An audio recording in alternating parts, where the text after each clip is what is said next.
नमस्कार दोस्तों। हम एक छोटे से गैप के बाद आपके साथ वापस हमारे इस कार्यक्रम इंडियन अचीवर्स में आए हैं। अ, पहले तो मैं आपसे माफ़ी माँगना चाहता हूँ कि हम पीछे कुछ अपरिहार्य कारणों से हमारे कार्यक्रम को कंटिन्यू नहीं रख पाए। लेकिन अब हमें उम्मीद है कि हमारा अब ये जो इंडियन अचीवर्स का जो सफ़र है, वो अनवरत चालू रहेगा। और मैं अपने सभी साथियों को, हमारे सभी दर्शकों को हमारे 77वें गणतंत्र दिवस की हार्दिक शुभकामनाएँ देता हूँ और मैं आशा करता हूँ कि ये देश ऐसे ही आगे बढ़ता रहे। चलिए हम आज बात करते हैं एक हमारे ऐसे मेहमान से जो इंटरनेशनल डिप्लोमेसी के माहिर हैं और उन्होंने अपने पिछले 15 से 20 सालों के करियर में इस फील्ड में इतनी मेहनत करी और आज वो मेरे हिसाब से 40-50 देशों से भी ज़्यादा देशों के जो डिप्लोमेट्स यानी कि राजदूत और हाई कमिश्नर्स भारत में हैं, उनके साथ ना केवल उनके निजी और पर्सनलाइज़ संबंध हैं, बल्कि उन्होंने उन देशों के साथ अपने लेवल पर, गैर सरकारी स्तर पर व्यापारिक, सांस्कृतिक, निजी नेटवर्किंग सभी प्रकार के यहाँ तक कि पर्यटन को भी उन्होंने बढ़ावा दिया, सभी प्रकार के रिश्तों को वो बहुत आगे ले जा रहे हैं और आज की तारीख में रोज़ाना वो अलग-अलग कार्यक्रमों में जो देश के विकास से जुड़े हों, चाहे चाहे देश के सांस्कृतिक संबंधों को मजबूत करने की बात हो, उसमें वो रोज़ाना कहीं न कहीं पर कभी किसी एम्बेसी में, कभी किसी बड़े हॉल में ऐसे-ऐसे प्रोग्राम करते हैं जिसमें सोसाइटी के हूज़ हू यानी कि जो प्रतिष्ठित और माननीय लोग हैं, उन लोगों का उसमें शिरकत होती है और काफ़ी कुछ डिस्कस होता है। तो हमारे इस मेहमान का नाम है गौरव गुप्ता, लॉयन गौरव गुप्ता। गौरव जी बहुत-बहुत नमस्कार और आपका बहुत-बहुत स्वागत है हमारे कार्यक्रम इंडियन अचीवर्स में। और आपने धन्यवाद। थैंक यू राजीव जी। और आपने जो अपने व्यस्त समय में से हमारे लिए समय निकाला है, उसके लिए तो मैं दिल से शुक्रगुज़ार हूँ। नहीं, नहीं, आप भाई हो हमारे। मैं आपको आज से नहीं कितने आपको आपका मैगज़ीन का नाम एनआरआई अचीवर होता था, तो मैं आपने जो अचीवमेंट करी है, वो काबिल-ए-तारीफ़ है। धन्यवाद, धन्यवाद। ये आपका बड़प्पन है। लेकिन गौरव जी नहीं, आपने जो समाज में एक प्रतिष्ठा पाई है और हुँ, आपने ये जो फ़ील्ड चुनी है डिप्लोमेसी की। देखो वैसे तो डिप्लोमेसी हर आदमी कर रहा है आज की दुनिया में। हर आदमी इस कोशिश में है कि वो अपने डिप्लोमैटिक हुनर से अपने जीवन को आगे बढ़ाए। लेकिन आपने जो ये एक ब्रिज बनाया है, bridge between India and other countries जैसा हमने भी कर रखा है एनआरआई अचीवर्स के साथ, वो आपने जो बनाया है, इसकी सोच और शुरुआत आपके दिमाग में कैसे और कब आई? राजीव जी, आपका बहुत-बहुत धन्यवाद। और आपने मुझे चुना और कहा कि कुछ बोलूँ मैं। देखो, मैं ऐसा बड़ा आदमी नहीं हूँ जो आप बना रहे हो, बता रहे हैं। एक शौक है, एक पैशन है, कि सोच थी कि हमने कुछ करना है। मैं बता दूँ, हमारी जो फैमिली थी, बहुत जो फैमिली है, फादर, ग्रैंडफ़ादर थे, बहुत सोशल एक्टिव थे। मैंने एम्बेसी में अपने फादर के साथ भी जाना शुरू किया था। फादर बहुत सारी सामाजिक संस्थाओं से और डेव कई संस्थाओं से जुड़े हुए थे, चाहे धार्मिक हो, चाहे सामाजिक हो, चाहे डिप्लोमेटिक हो। तो मुझे याद है, जब मैं कॉलेज टाइम में था, तो फादर के साथ नेपाल एम्बेसी, श्रीलंका एम्बेसी और कई एम्बेसी में उनके साथ गया था। फिर उसके बाद हम लोग अपने काम में बिज़ी हो गए, लाइफ़ में चलती रही, लेकिन कभी न कभी कोई न कोई इन्विटेशन आता रहा, टच में रहे। मैंने अपनी सॉरी बिज़नेस की जब एक कंपनी लॉन्च करी थी 2009 में, बुक्स की पब्लिशिंग कंपनी, पीएमपी। तो उसका जो लॉन्चिंग फंक्शन था, उसके अंदर भी मुझे 2 एम्बेसडर ही बुलाए थे मैंने। मंत्रीगण आए थे और विशिष्ट अतिथि आए थे, लेकिन मेरे को क्रेज़ था कि कुछ कंट्री के लोग बाहर से आएँ, जिससे हम ग्लोबल जाएँ। उसके बाद बिज़नेस को भी हमने बाहर एक्सप्लोर किया। मेरे को शुरू से पैशन था। मैंने खुद 30-40 कंट्री घूमी भी है और लगता है कि सब जगह जाएँ, देखें, एक्सप्लोर करें।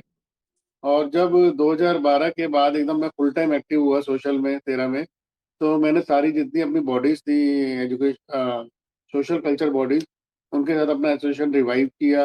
और करते-करते हम जुड़ते गए। आज 90 से 100 देशों के राजदूत और कम से कम टोटल कह सकते हैं 600-700 diplomats one two one family के साथ जुड़े हुए हैं हम लोग, जिनके साथ एक्टिव रहते हैं। और उनके नेशनल डे हो, अपने सांस्कृतिक पर्व हो, रामलीला से लेकर आप समझे लाल बाग का राजा, गणपति विसर्जन हो और इसके अलावा कोई भी छोटा या बड़ा फंक्शन हो, जन्माष्टमी का त्योहार हो या अपने राष्ट्रीय पर्व हो, सब में कोई ना कोई वो हमारे साथ जुड़े रहते हैं और आना चाहते हैं। जैसे कल भी संडे को एक लंच था, उसमें भी कुछ देश के हमारे साथ थे। कल एक शादी है, उसमें भी कुछ जाना चाह रहे हैं, क्योंकि उनको वो सोचते हैं कि मैं उनके लिए कि भारत का राजदूत का कार्य कर रहा हूँ, कि उनको भारत की संस्कृति, कल्चर, व्यापार और उससे उनको जोड़े रखता हूँ। तो इसमें जैसे आप ये जोड़े रखते हो, आ, उनको क्या बेनिफिट होता है? और आप जिन लोगों को बुलाते हो या आपकी जो गतिविधियां हैं, उसमें इसको किस ढंग से इसका मतलब बेनिफिट्स होते हैं इसमें? देखिए, कभी भी कोई भी कार्य करना चाहता है, राजदूत का काम होता है कि आके देश की संस्कृति, के व्यापार और व्यवसाय को बढ़ाना, अपनी संस्कृति को यहाँ प्रचार करना और हमारी संस्कृति को देखना। तो जितने हमारे ये आयोजन होते हैं बड़े कल्चर सोशल के, उसमें वो आके भारतीय संस्कृति को देखते हैं। मैं काफ़ी संस्थाओं से जुड़ा हूँ, जैसे ग्लोबल ट्रेड भी है और उसके अलावा Rajasthan academy, Lions club, Indian council for human relation, बहुत सारी संस्था हैं। सबका अलग-अलग रोल है। श्री धार्मिक लीला कमेटी लाल किले पे जो 7 साल से रामलीला कर रही है, उसमें देश के प्रधानमंत्री, राष्ट्रपति भी आते हैं और मुझे अभी तक अंदाज़ा है पिछले 10 साल में मैं कम से कम 60-70 देशों के राजदूत और राजनयिक को वहाँ ले जा चुका, जो रामलीला का अवलोकन करते हैं और साथ में हमारे व्यंजनों का आनंद लेते हैं। अभी आपको बताता हूँ, इसी इसी कड़ी में हमने 2 साल पहले नेपाल एम्बेसी के प्रांगण में रामलला का सीता स्वयंवर का मंचन किया। जिसे 40-50 देशों के राजदूतों और डिप्लोमेट ने भोजन के साथ एन्जॉय किया। कि रामलला क हमने कहा राम की धरती राम ने भारत है और सीता की धरती नेपाल है। तो क्यों ना स्वयंवर नेपाल की एम्बेसी में ही किया जाए। तो अम्बेडकर के साथ, धार्मिक लीला कमेटी के साथ और हमने मिलकर एक ये बहुत भव्य आयोजन किया, जिसे 400-500 लोगों ने देखा लाइव, वहीं पे प्रस्तुति हुई और साथ में भोजन का आनंद लिया। तो आप सोचिए कि जो हमने कहा कि सीता का का जो स्वयंवर से जनकपुर में हुआ था, वो नेपाल एम्बेसी के प्रांगण में हुआ। तो ये अपने आप में एक हम्म। अद्भुत आयोजन था। इसके अलावा जो आप कह रहे हैं ना कि जो कल्चर और ये सोशल है, मेरे साथ अम्बेडकर ने इंडिया में लेह लद्दाख से लेकर टाइगर रिज़र्व, सरिस्का, पीलीभीत, जयपुर, प्रयागराज, अ, म चेन्नई, बैंगलोर, पुणे, बहुत सारे शहरों का भ्रमण किया है। अभी उनके एज़ पर देयर टेस्ट और इंटरेस्ट हम लोग छोटे-छोटे कार्यक्रम ऑर्गेनाइज़ करते रहते हैं। जैसे टाइगर रिज़र्व सरिस्का में गए, हमें पहली बार टाइगर नहीं मिला। दूसरी बार हम गए तो वहाँ बिल्कुल बाकायदा हमें 2 टाइगर दिखाई दिए और जब लास्ट टाइम पीलीभीत गए थे, मेरे साथ अम्बेडकर, सूरीनाम, किर्गिस्तान, मंगोलिया बहुत सारे थे और एक टाइगर तो बिल्कुल हमारी जीप के आगे से गया। और सब लोग इतना घबरा गए कि हमारे मोबाइल से उसकी रिकॉर्डिंग भी नहीं हो पाई, सबके मोबाइल छूट गए हाथ से। तो ये एक चलो, अपने आप में एक अद्भुत। ये तो बेहतरीन बात है कि हमारा जो पर्यटन है और जो हमारी दूसरी चीज़ें हैं उसमें आप काफ़ी गहराई से उनके साथ उनको दिखा रहे हैं। लेकिन मेरा असली सवाल ये है कि इसका बेनिफिट क्या है? मतलब आप जो एक रिश्ता बनाया है, आज की तारीख में आपके ऐसे कौन-कौन से अचीवमेंट हैं जो ये आपने इंटरकॉन्टिनेंटल और इंटर कंट्री इन राजनायकों के साथ करे हैं? मैं बताता हूँ कि हम लोगों ने शुरुआत की थी, जो कंट्री हम लोग मेन साउथ ग्लोबल में एक्टिव हैं, ग्लोबल साउथ वर्ल्ड में एक्टिव हैं। डेवलप्ड कंट्रीज़ हैं, वो अपने उन्माद में, अपने उसमें रहते हैं, तो हम लोग उनको ज़्यादा फ़ॉलो नहीं करते, लेकिन फिर भी हमारे कार्यक्रम में यूएस से भी आता है, कनाडा भी आता है, रशिया भी आता है, यूरोप के कुछ देश भी आते हैं। लेकिन जो मेन मेरा फ़ोकस है व्यापार के लिए और अपने कॉन्टैक्ट्स के लिए, हमारा है साउथ एशिया। अभी कुछ साल पहले हमने वियतनाम में, हनोई में एक अपना ऑफिस खोला और वहाँ कुछ अपने हमारा एक स्ट्रॉन्ग नेटवर्क हो गया और उनके साथ हर हर साल हम और कुछ 6 महीने में एक गतिविधि रखते हैं। या तो यहाँ से डेलीगेशन वियतनाम जाता है या वियतनाम वाले दिल्ली आते हैं। अभी जनवरी के अंदर ही हमने एक वियतनाम के साथ 30 सदस्यीय डेलीगेशन दिल्ली आया था। उनके साथ हमने एक साइंस और बिज़नेस के लिए एक सेमिनार का आयोजन किया, जिसमें कई सारे सेक्टर्स के लोग थे, अलग-अलग फैक्टरीज़ के लोग थे। लास्ट ईयर हमें खुद वियतनाम में उन्होंने होस्ट किया था, मुझे खुद मौका मिला कि मैं फैक्ट्री विज़िट करूँ। हमने एक टॉवल की बहुत बड़ी फैक्ट्री है, कॉस्मेटिक की फैक्ट्री है और उनको लाके इंडिया में हमने अपने मेंबर से शेयर करा, अपने गेस्ट से शेयर करा, फ्रेंड से शेयर करा। जिनको अपॉर्च्युनिटी है वो जो उस व्यापार में संलग्न है, या करना चाहते हैं, उनको डायरेक्ट कनेक्ट कराया। इसके अलावा एम्बेसीज़ हमें डायरेक्ट इन्विटेशन भेजती हैं, कोई भी एक्सपो हो रहा है, कुछ भी हो रहा है, तो उसके अंदर हमारे मेंबर्स और हम लोग जाते हैं, इनवाइटेड होते हैं विद स्पेशल प्रिविलेज। वियतनाम में भी लास्ट ईयर हम गए थे, तो उसके अंदर हॉस्पिटैलिटी इंक्लूड थी, और साथ में उन्होंने हमें डायरेक्ट हमारे साथ डेलीगेट अपॉइंट कर दिए, जिन्होंने हमें स्टॉल पे ले जाके as a guest, special guest visit करवाया और मिलवाया बिना भीड़ के। प्लस हमने रशिया में काफ़ी विस्टाज ओपन करे हैं, रशिया में हम काफ़ी बड़ा काम कर रहे हैं। रशिया से हमने जितने वहाँ के एटॉमिक एनर्जी है, वीटीबी बैंक है, बहुत सारे उनके साथ हमने एमओयू करे हैं, और क्योंकि रशिया एक बहुत आने वाला समय में भारत के साथ और ओपन व्यापार हो रहा है, कि रशिया और इंडिया का व्यापार एक नए स्टेज पे जाएगा। जो हमने लेकिन अभी गौरव जी आज भी खबर छपी हुई है कि भारत ने लगभग अब ना के बराबर जो तेल की खरीद है रशिया से वो कर दी है। चाहे उसमें अमेरिका का दबाव रहा हो या कुछ वेस्टेड इंटरेस्ट रहे नहीं हों राजीव या जी, आप वो जो मैं जो अभी करंट में और फ्यूचर में अभी नहीं जानता क्या हो रहा है, लेकिन आपको जो बता दूं जो फिगर्स हैं, 3 साल से इंडिया ने जितना भी रॉयल खरीदा है रशिया में पिछले 4 सालों में, वो रुपी रूबल ट्रेड में हुआ है। इंडिया ने रुपए में पेमेंट करी है, और रशिया ने जो उस रुपए का खाली अप्रोक्सीमेटली 20% ही यूज कर पाए हैं अभी। तो 80% का वो उन्हें इंडिया से माल लेना ही है। आप मान के चलिए, इंडिया का अपर एज है उसके अंदर।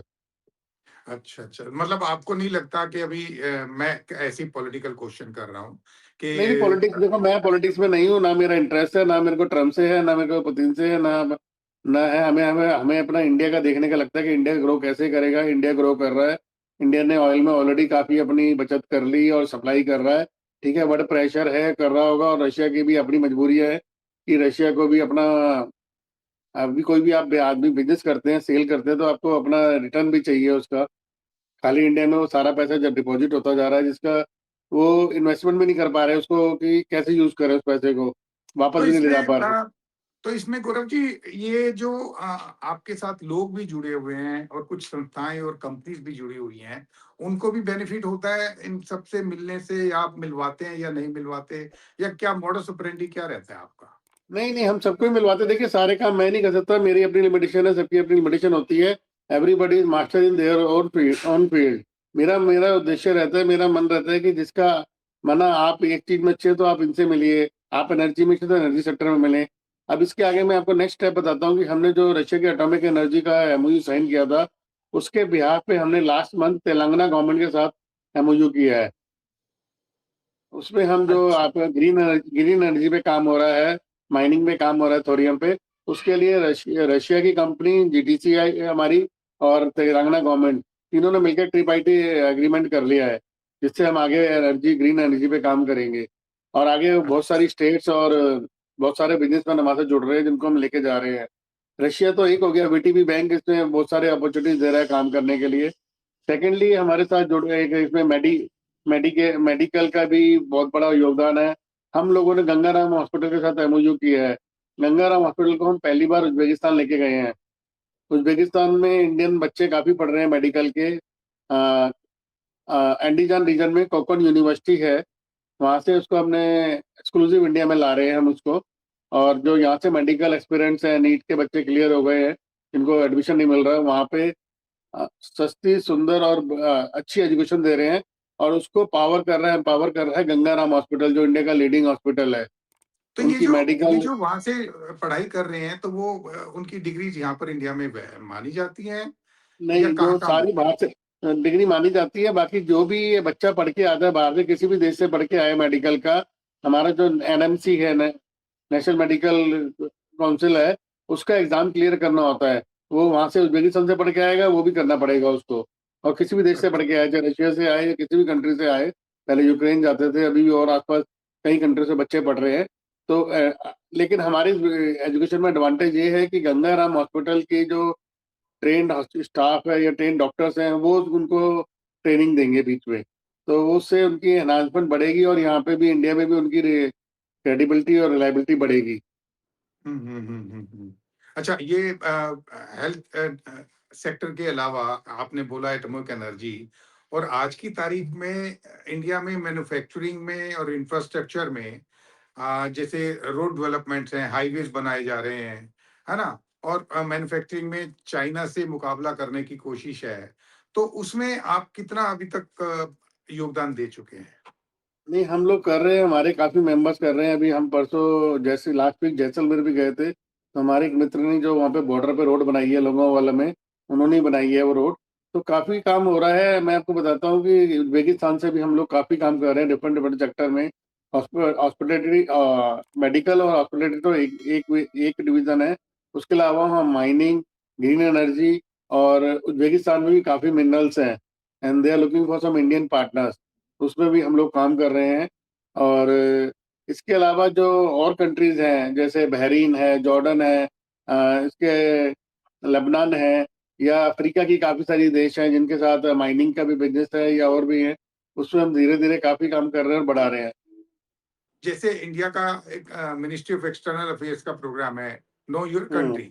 उसमें वो हम्म। एक्सचेंज करते हैं, बच्चों को लाते हैं, स्टूडेंट्स को लाते हैं और लेके जाते हैं, है ना? तो इसमें जैसे आपके डिप्लोमेटिक रिलेशंस हैं, बहुत सारे राजदूतों को आप जानते हैं, उनसे पर्सनल तौर पर आना-जाना है। तो क्या इसमें ऐसा भी कुछ कार्यक्रम आप शुरू कर रहे हैं कि जिसमें लोगों को ले जाना हो, वहाँ पर वहाँ के कल्चर से रूबरू कराना हो, बिज़नेस की अपॉर्च्युनिटीज़ को एक्सप्लोर करना हो, ऐसा भी करते डेफिनेटली हैं हम क्या? अपने अभी अभी हम सरकारी उसमें तो नहीं जा रहे। सरकार तो आईसीसीआर तो कल्चर के लिए भेजता है, और एमईए का अपना डेलीगेशन जाते हैं, फिक्की और अदर बॉडीज के साथ जाते हैं, पीओ वगैरह के साथ जाते हैं। हम लोगों ने अपना डेलीगेशन वियतनाम ले गए, पीछे कंबोडिया ले गए, दुबई उज्बेकिस्तान ले गए, रशिया में भी है। अभी काफ़ी सारी और अपॉर्चुनिटी खुल रही है जिनमें हम लोग अपना डेलीगेशन लेके जाना जा रहे हैं और लोगों को जोड़ रहे हैं। अच्छा, अच्छा, अच्छा। तो इसमें फाइनेंशियल क्या रहता है? फाइनेंशियली कैसे गेन करते हैं? मतलब जैसे आप डेलीगेशन लेके जाते हो, कंपनीज़ जाती होंगी, लोग जाते होंगे, तो उनको क्या बेनिफिट होता है? क्या खर्चा कैसे मीट आउट करते हैं आप लोग? हमारा बेसिकली ये सेल्फ फंडेड फंक्शन इवेंट्स होते हैं, विजिट्स होती हैं, लेकिन कॉस्ट इफेक्टिव होती हैं, क्योंकि हम लोगों ने जैसे वियतनाम में किया था, तो वियतनाम एयरलाइन भी हमारे साथ जुड़ी हुई है, और वियतनाम के जो लोकल जो सबसे बड़े वहाँ के ब्रोकर हैं वो जुड़े हुए हैं। जो उन्होंने हमें डील थी यहाँ दिल्ली के, उसके ब्रोकर भी मैच नहीं कर पाए। इवन हमारे मेंबर्स थे जो कुछ ट्रैवल एजेंट का काम करते हैं, उनसे हमने 6 दिन का जो पैकेज लिया वियतनाम का, वो भी जो रेट नहीं दे पाए जो हमें वहां से मिला। और वो सेम हमने मेंबर्स को कुछ बेसिक कॉस्ट जोड़ के सबको ऑफर कर दिया। तब वहाँ गए, वीआईपी ट्रीटमेंट मिली, वेलकम मिला, सारा वहाँ डेलीगेट से 100 डेलीगेट एक डिनर होस्ट किया। प्लस इंडियन हाई कमीशन ने हमें बाद में एक डिनर वापसी में होस्ट किया साथ में मिलके। उन्होंने 30 आदमी हमारे थे, 30 आदमी वियतनाम से उन्होंने बुलाए। तो एक लास्ट डे 60 आदमियों का वो इंटरेक्शन हुआ, उसमें सारे व्यापारी लोग थे। हम लोगों ने आपस में गिफ्ट्स कार्ड एक्सचेंज किए। और जो पहली बार जाते हुए हुआ फर्स्ट डे, हमने हनोई के अंदर 100 आदमियों का डिनर रखा, उसमें इंडियन हाई कमीशन भी आया, पुराने वियतनाम के एम्बेसडर भी आए, काफी लोग आए उसके अंदर, और सारे बिजनेस डेलीगेट आए। तो एक हाई प्रोफाइल मीटिंग हो जाती है और 1 to 1 राइट कनेक्शन हो जाता है। अभी जो वियतनाम की सबसे बड़ी कंपनी है ईवी की, जो इंडिया में काम कर रही है, विनफास्ट, उसके जो हमारे एक्स एम्बेसडर वियतनाम में मिस्टर फॉर्म, वो हेड कर रहे हैं उसको, and he also attended our all the programme. तो एक हुँ, हुँ। हमारे मेंबर्स उनसे जुड़े हुए हैं, कोई भी उससे आगे काम करना चाह रहा है, उनकी कंपनी के साथ काम करना चाह रहा है, कि वियतनाम की one of the biggest company है ईवी की, जो इंडिया में भी बहुत अभी मेरे ख्याल बहुत जल्दी से स्प्रेड हो गई है। उन्होंने चेन्नई में स्टालिन ने उनका प्लांट उद्घाटन किया था जब 2 साल पहले। प्रोडक्शन शुरू हो गई है और मार्केट में बहुत डिमांड है। अच्छा, अच्छा। तो अभी आगे आगे आगे आपके क्या प्लान्स हैं? प्लान यही है कि बेसिकली ऐसे रिलेशनशिप स्ट्रॉन्ग करने हैं हमने। और अभी श्रीलंका है, नेपाल है, मंगोलिया है, म्यांमार में हमने सब जगह कर चुके। प्लस हमने क्या किया, जो हमने सबसे पहले तो इन एम्बेसीज में ही सेलिब्रेशन शुरू करी है। अभी जैसे जनवरी में भी हमने श्रीलंका एम्बेसी ने पहली बार अपने गेट खोले, जिसमें हमने एक अपना पारिवारिक लंच का और एक वुमेन एम्पावरमेंट के लिए वुमेन अवार्ड्स का प्रोग्राम किया, जिसमें 400 से 500 लोगों ने भाग लिया। और श्रीलंका एम्बेसी के सारे डिप्लोमेट्स और उनकी फैमिली ने भी साथ में एंजॉय किया। अभी श्रीलंका से हुँ। भी एक हमारा बात चल रहा है, उनका एक डेलीगेशन अभी थोड़ा सा स्टेबिलिटी आ रही है। नेपाल का भी ऐसे ही चल रहा है, तो हम एक बिजनेस डेलीगेशन इन दोनों कंट्री में भी लेके जाने वाले हैं। अभी फ्यूचर में हमने वियतनाम दोबारा जा रहे हैं, बहरीन से भी हमारा चल रहा है, और जॉर्डन से भी हमने एक अभी एमओयू साइन करा है जॉर्डन के। तो जॉर्डन में भी कई सारी अपॉर्चुनिटीज है माइनिंग की, और केमिकल मिनरल्स इंडिया को चाहिए, सारे जॉर्डन से आ रहे हैं। तो we are trying to bridging the gap. हम चाह रहे हैं कि इसमें मिडिल मैन खत्म हो, डायरेक्ट आए लोग मिले जिसको काम करना है मिले, और मतलब बीच में एक ट्रांसपेरेंसी रहे। आपको चीज़ समझ आ रही है, आप मिलो डायरेक्ट और कोई क्लैरिटी चाहिए, क्लैरिफ़िकेशन चाहिए, उसमें सरकार वहाँ की मिनिस्ट्री या जो भी सपोर्ट है डायरेक्ट दिलवा दें हम लोग। तो आपके ऊपर ये भी कभी-कभी शायद आरोप लगता है कि आप इंटेलिजेंस के आदमी हैं और ये जो अ, सारे देशों के साथ कर रही है, ये घुसपैठ का काम है, ऐसा भी कुछ है या ये एक र्यूमर है? ये तो बेसिकली आपको और सरकार को ज़्यादा पता होगा, मैं तो अपना कार्य कर रहा हूँ।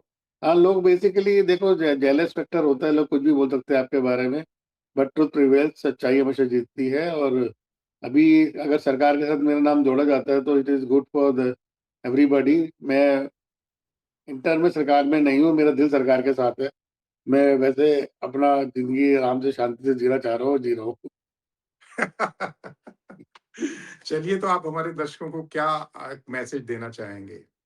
मैसेज यही देना चाहेंगे, देखो वसुधैव कुटुंबकम का जो हमारा नारा था और जो भारत इतना ग्रो कर रहा है, जो वर्ल्ड में जो पूरा जियो पॉलिटिक्स चेंज हो रही है, जगह वार हो रही है, लोग अपना सर्वाइवल के लिए लड़ रहे हैं, कंट्रीज का भी यही सिस्टम है, लेकिन इंडिया की फिर भी जीडीपी ग्रो ग्रो कर रही है, क्योंकि इंडिया इंडिया की जो पावर है, बाइंग पावर है, सबसे ज़्यादा जो इंडिया की जो पॉपुलेशन है, वो इसकी इस टाइम सबसे बड़ी शक्ति बनी हुई है वर्ल्ड में। तो यही है कि फ्यूचर ब्राइट है हमारा, we should see always on the brighter side, sun is always bright, और उसको हमें देख के चलना है और अपनी जो भी प्रोडक्ट को बनाना है, वो कहते हैं ना क्वालिटी प्रोडक्ट लोग बना रहे हैं इंडिया में। पहले लोग सोचते थे कि इंडिया के प्रोडक्ट, रशिया में मैं मिला तो कई बार विजिट करी तो पता लगा उन्होंने जब प्रोडक्ट क्वालिटी देखी, कह रहे हमारी मार्केट अवेयर ही नहीं कि इंडिया ऐसे प्रोडक्ट बनाती है। उनके लिए अच्छा। सरप्राइजिंग है इंडिया क्वालिटी देख के। वो हमेशा इधर चाइना पे या यूएसए अलग इन कंट्री पे डिपेंड रहते थे यूरोप में। अब काफ़ी उनका naturally we are partner with them. हुँ, हुँ। वो इंडिया को अपना कल्चर पार्टनर मानते थे, अपना डिफेंस पार्टनर मानते थे। लेकिन अब वो, आप सोचिए कि वो अब इंडिया से पिन टू प्लेन लेने के लिए तैयार है। हुँ, हुँ, हुँ, हुँ। रशिया में भी कुछ एग्जीबिशन अभी होनी शुरू हुई है, अभी हम बना रहे हैं, उनसे प्लान करा है कि एक जगह सारे इम्पोर्टर बना लें। उनके लोग वहाँ खुद लगे हुए हैं जो इंडिया से आके प्रोडक्ट इकट्ठे करके ले जा रहे हैं, जिससे कि वो मार्केट में जाएँ इंडिया के प्रोडक्ट, रशिया मार्केट को अच्छा, एक्सेप्टेबिलिटी बने। अच्छा। हुँ, हुँ, तो हुँ, इंडिया का हुँ। प्राइस चैलेंज बहुत अच्छा है, लोग खाली चाइना से नहीं डरते, वो खुद ही कहते हैं कि ये क्वालिटी अगर चाइना की रेट है तो इंडिया वाले जो एक्सपोर्टर हैं हमारे, कई मित्र हैं, कोई कटलरी में है, कोई इंफ्रास्ट्रक्चर में बना रहे हैं प्रोजेक्ट, उनकी क्वालिटी मैच कर रही है, पूरे वर्ल्ड में ऑलरेडी कई कंट्रीज को दे रहे हैं। ऐसा नहीं है कि वो इंडिया के लिए बना रहे हैं या कोई बहुत यूरोप के लिए बना रहे हैं। सारी कंट्रीज में एक्सेप्टेबिलिटी है, प्राइस चैलेंज मीट करते हैं, क्वालिटी मीट मीट करते हैं। तो ये इंडिया का मुझे फ्यूचर लग रहा है कि काफ़ी बढ़ेगा, अभी सेल बढ़ेगी। अच्छा, अच्छा। चलिए बहुत बढ़िया है गौरव जी, हमारी तो शुभकामनाएँ हमेशा आपके साथ हैं और हम भी कोशिश करेंगे कभी आपके साथ चलें और अपना भी नहीं, एक नहीं, ज़रूर प्रोग्राम हम लोग बनाएँ। बनाते हैं, अभी कंट्री एक्सप्लोर करते हैं, अभी काफ़ी सारी चीज़ें आ रही हैं। अभी और हुँ, इसके अलावा भी अभी नेक्स्ट कुछ अभी हमारे काफ़ी सारे प्रोग्राम बने हुए हैं, जैसे जाने के वियतनाम के भी हैं, उज़्बेकिस्तान का है, रशिया का दोबारा है। तो इसमें देखते हैं कहाँ-कहाँ हम लोग जुड़ सकते हैं, आपस में काम मिलके कर सकते हैं। क्योंकि मैं मानता हूँ 1 और 1 11 होते हैं, और जितने लोग जुड़ेंगे, अच्छे लोग जुड़ेंगे, पॉजिटिव माइंड से जुड़ेंगे तो ये बढ़ेगा। इससे बिल्कुल ठीक बात। इंडिया की इमेज भी बढ़ेगी, इंडिया का बिज़नेस भी बढ़ेगा और एक इंडिया की रीच बढ़ेगी। बिल्कुल ठीक कह रहे हो। तो चलिए अभी गौरव जी हम इसको मैं हाँ। इसमें इसमें एक चीज़ और ऐड करना चाहूँगा, अभी जब अमेरिका ने टैरिफ लगाया तभी मैंने उस टाइम ऐसे ही सबको पब्लिकली बोला था, मैंने कहा इससे कोई फ़र्क नहीं पड़ेगा इंडिया पे। मेरी हुँ, एक्सपोर्ट हुँ। एसोसिएशन से बात हुई, यहाँ पे Noida expo, greater Noida expo सबसे बड़ा है। उनके पास कितने lakh exporter handicraft exporter association वगैरह हैं। वो सॉरी यूएसए एक्सपोर्ट भी करता था, इंडिया से खरीदता था, इम्पोर्ट करता था हैंडीक्राफ्ट। वो आधा लैटिन अमेरिका जाता था। मेक्सिको उन्होंने हब बना दिया, मेक्सिको से सप्लाई कर रहे हैं वो लोग। अच्छा। हुँ, हुँ, हाँ, हुँ। माना सॉरी यूएसए में अगर वो हैंडीक्राफ्ट के आइटम खरीदते तो अपने लिए 50 खरीदते थे, 50 लैटिन अमेरिका के लिए खरीदते थे। तो बाइंग एक हुँ, जगह हो हुँ। जाती थी कि लॉजिस्टिक की वजह से। जब यूएसए ने थोड़ा टैरिफ-वैरिफ का करा तो उन्होंने डायरेक्ट सप्लाई वो मेक्सिको में बना दिया वेयर हाउस, और वहाँ सप्लाई शुरू कर दी। जो मेक्सिको से अच्छा। सारा लैटिन अमेरिका कैटर होगा उससे। हुँ, हुँ, हुँ, हुँ। तो वेयर इज़ नहीं तो देयर इज़ बढ़िया है। अ वो तो अपॉर्चुनिटी है, प्रॉब्लम में से देयर सॉल्यूशन इज़ अ वे। निकलता है वैसे। हुँ, हुँ। देयर इज़ अ वे, मैंने तो रशिया से देखा ना, मैं खुद सीख के आया। रशिया को जब से सैंक्शन लगे, they are going very fast, they are doing everything of their own. अच्छा। रशिया ने अब हुँ, क्रेडिट कार्ड बंद हुए, उनको उन्होंने अपना पे सिस्टम बना दिया इंटरनल बहुत बड़ा। हुँ। उन्होंने अपने सारे जो बढ़ के यूएस ब्रांड से सारे बंद कर दिए, अपने ब्रांड पे क्रिएट कर दिए। देखो आदमी जिंदा रहने के लिए और खाने के लिए सब कुछ खाएगा। वो वो नूडल्स तो भी खाएगा, पेस्ट भी करेगा और कोल्ड ड्रिंक भी पिएगा। उसे ज़रूरी नहीं है कोई कॉफ़ी भी पिएगा, तो उसमें जितने बड़े यूएसए के ब्रांड थे उन्होंने सारे उठा के अपने ब्रांड क्रिएट कर दिए और सारा काम कर रहे हैं। एवरीबॉडी हुँ, सर्वाइविंग मेकिंग बिगर मनी। सही बात है। नहीं, कि सही उनको बात ज़रूरत है। नहीं थी। मैं आपको बता रहा हूँ, उनको कोलगेट नहीं चाहिए, उनको मैगी नहीं चाहिए, उनको स्टारबक्स नहीं चाहिए, उनको मैकडॉनल्ड नहीं चाहिए, सारे बंद कर दिए। रशिया ने सब अपना कर रहे हैं, अपने ग्रो कर रहे हैं अपने ब्रांड बना के। तो मैं तो कह रहा हुँ, हूँ वेयर इज़ जहाँ पे अपॉर्चुनिटी मिलती है सब कोई सर्वाइव करता है और ग्रो करता है। बिल्कुल ठीक कह रहे हो आप। तो चलिए हमें ठीक है स्लेव गौरव नहीं जी, होना। बहुत-बहुत बढ़िया रहा ये, और आपने जो जानकारी दी है मुझे लगता है कि इससे ना केवल लोगों के अंदर एक एनकरेजमेंट आएगी, बल्कि मुझे ये भी लगता है कि आपके साथ और भी लोग जुड़ना चाहेंगे। नहीं राजीव जी, मोस्ट वेलकम। हमें लगता है कि जो भी हमारे बस की है, जो हमारी थोड़ी-सी नॉलेज हम शेयर करें, सबको बताएँ और मिलें, मिलके साथ करें, ग्रो करें। आपका बहुत-बहुत धन्यवाद कि आपने जोड़ा, बहुत-बहुत बहुत दिन धन्यवाद। बाद मिले। थैंक यू, फिर मिलते हैं सर। थैंक यू जी, ठीक है। ज़रूर मिलते हैं। थैंक ओके, यू जी। नमस्ते।